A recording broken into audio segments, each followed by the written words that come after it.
Recording in Good late morning, everybody. We are on day 66. My happiness and my function are one. You have surely noticed an emphasis throughout our recent lessons, on the connection between fulfilling your function and achieving happiness. This is because you do not really see the connection, yet there is more than just a connection between them. They are the same. Their forms are different, but their content is completely one. The ego does constant battle with the Holy Spirit in the fundamental question of what your function is. So does it do constant battle with the Holy Spirit about what your happiness is? It is not a two-way battle. The ego attacks and the Holy Spirit does not respond. He knows that what your function is. He knows that it is your happiness. Today, we will try to go past this wholly meaningless battle and arrive at the truth about your function. We will not engage in senseless arguments about what it is. We will not become hopelessly involved in defining happiness and determining the means for achieving it. We will not indulge the ego by listening to its attacks on truth. We will merely be glad that we can find out what truth is. Our longer practice period today has as its purpose your acceptance of the fact that not only is there a very real connection between the function Spirit gave you and your happiness, but that they are actually identical. Great Spirit gives you only happiness, therefore the function it gave you must be happiness, even if it appears to be different. Today's exercises are an attempt to go beyond these differences in appearance and recognize a common content where it exists in truth. Begin the 10 to 15 minute practice period by reviewing these thoughts. Great Spirit gives me only happiness. He has given my function to me. Therefore, my function must be happiness. Try to see the logic in this sequence, even if you do not yet accept the conclusion. It is only if the first two thoughts are wrong that the conclusion could be false. Let us then think about the premises for a while as we are practicing. The first premise is that Great Spirit gives you only happiness. This could be false, of course, but in order to be false, it is necessary to define Great Spirit as something he is not. Love cannot give evil, and what is not happiness is evil. Great Spirit cannot give what it does not have, and it cannot have what it is not. Unless Great Spirit gives you only happiness, it must be evil. And it is this definition of Great Spirit you are believing if you do not accept the first premise. The second premise is that Great Spirit has given you your function. We have seen that there are only two parts of your mind. One is ruled by the ego and is made up of illusions. The other is the home of the Holy Spirit where truth abides. There's no other guides but these to choose between, and no other outcomes possible as a result of your choice, but the fear that the ego always engenders and the love that the Holy Spirit always offers to replace it.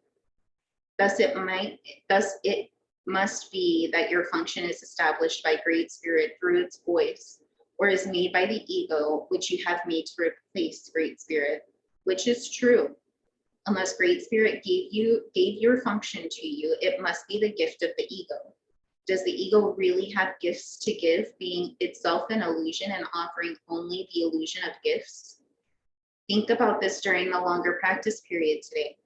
Think also about the many forms the illusion of your function has taken in your mind, and the many ways in which you tried to find salvation under the ego's guidance. Did you find it? Were you happy? Did they bring you peace? We need great honesty today.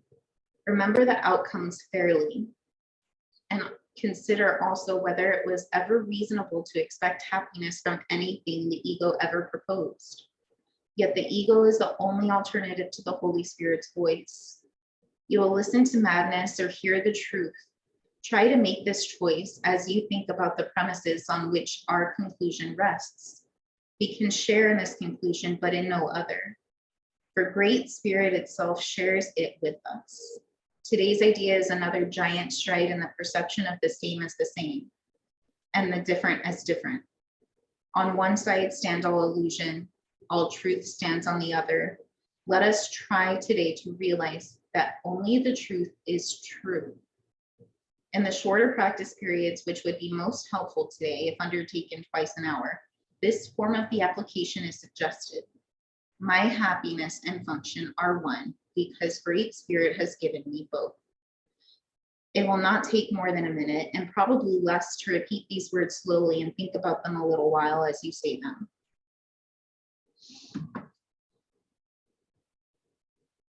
What a beautiful lesson.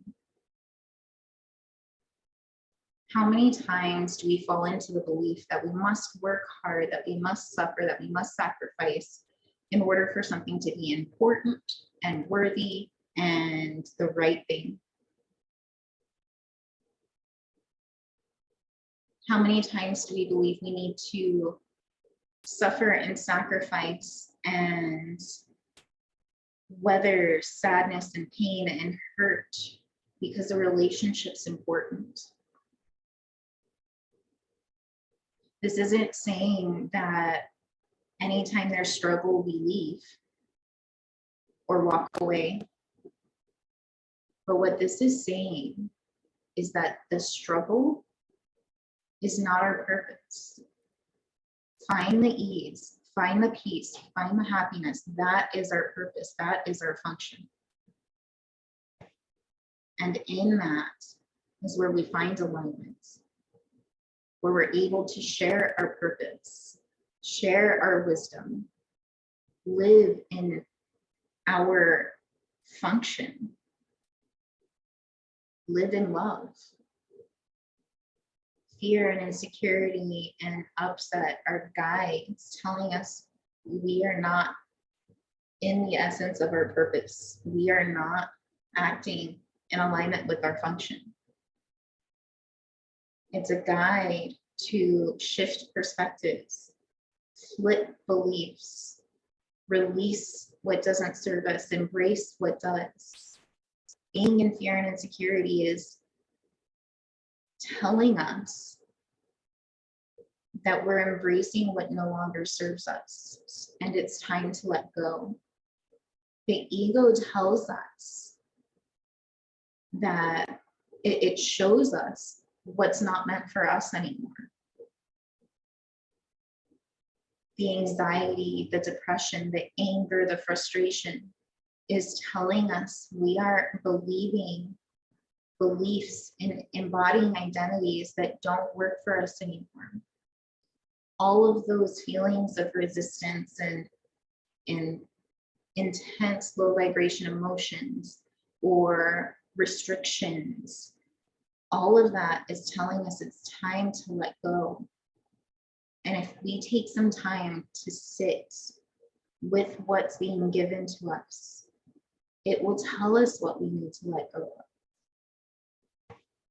What beliefs, what behaviors, what thoughts, what environments, what identities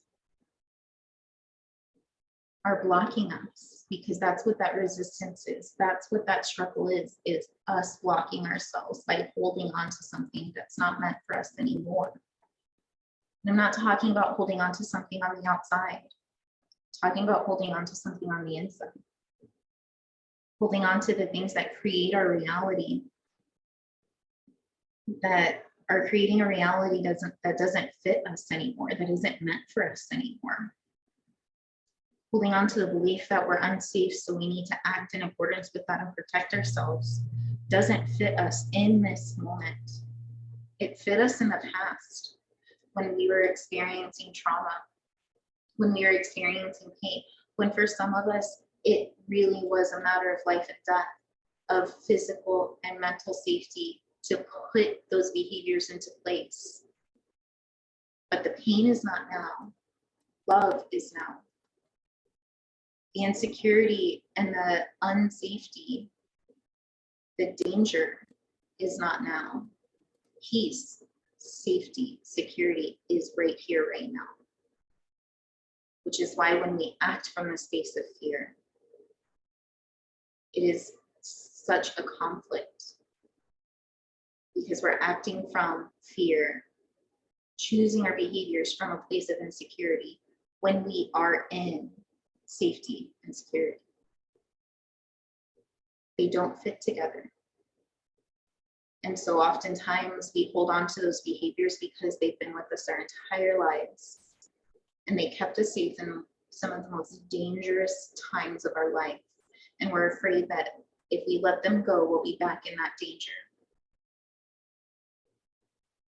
So we choose to let go of the safety and the security that's here and now. We choose to let go of the love that's here and now. When if instead we were to choose to embrace the safety, the security, the wholeness, the love, the completeness that is right now, and let go of those behaviors and those beliefs and those identities that we've been holding on to so tightly because they've kept us safe, we would see that we don't need them because the safety and security and love and peace and joy and bliss is here and now. And for this to define our purpose, our function, the exact same as happiness, that's the medicine. That's the truth. We know we are in alignment with our purpose when we are at ease, when we are freely offering ourselves, when we're in alignment, when we're able to embody love, because that's our core nature. That's the truth of who we are. We are love. And when we experience resistance and struggle and conflict, that's because there's something that we are doing or believing or holding on to that is outside of us being love. And they can't exist together. And so love stands firm, stands strong, stands true. The insecurity, the struggle, the conflict, it's up and down depending on what we choose to put our attention to. When we choose to put our attention and energy to the insecurity and the fear and the pain, that's what grows and gets big and what we see. Doesn't mean that's the only thing there. It doesn't mean that's our truth. And if we sit quietly and still and get acquainted with that fear, and get acquainted with that insecurity, and get acquainted with that conflict, giving it a platform to speak to us because that's what it's trying to do. It's trying to help us, to talk to us. Then we would be able to hear the love that's underneath it all. We'll be able to hear where that fear and insecurity is trying to guide us away from. And once it says it's peace and we receive the wisdom, we'll be able to hear the love underneath guiding us where to go and what to do.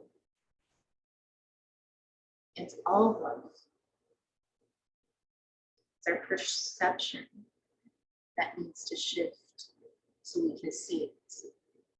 The outside doesn't need to shift.